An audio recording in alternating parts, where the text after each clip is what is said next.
Hello everyone, my name is Spandana from A Plus Academy from 8th standard. Today my topic is about force and pressure. I am going to tell about force. What is force?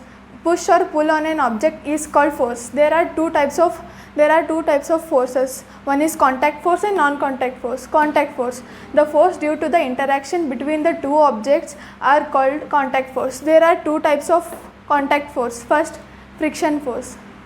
The force which opposes the motion of an object when the two bodies are in contact are called friction force. Example, due to the friction between the surface of the ball and ground that brings ball to rest. Let us learn how. If the ball move from this direction, then the frictional force is applied in opposite direction. Let us learn about muscular force. Due to the action of muscles is known as muscular force. Example, lifting the chair, pushing the car. There are few effects of forces. First one, a force can stop a moving object, a force can move a stationary object, a force can speed or decrease the speed of an object, force can change the direction of object, force can change the shape of an object. Thank you. Hello everyone, my name is Tanvi. Today I am telling about the force and the pressure.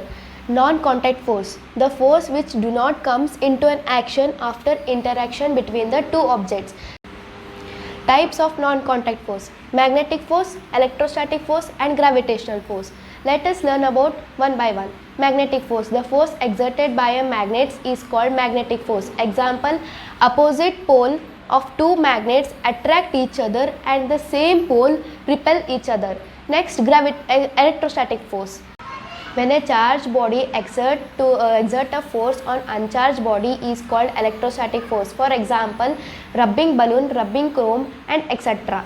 Now next, gravitational force. The force exerted by the earth on all objects on it is called gravitational force. For example, apple falling from a tree. Pressure. The force acting per unit area is called pressure. The SI unit of pressure is Pascal. Examples, knife, iron nail and paper cutter. Now next, atmospheric pressure. The pressure exerted by the air present in an atmosphere is called atmospheric pressure. Thank you.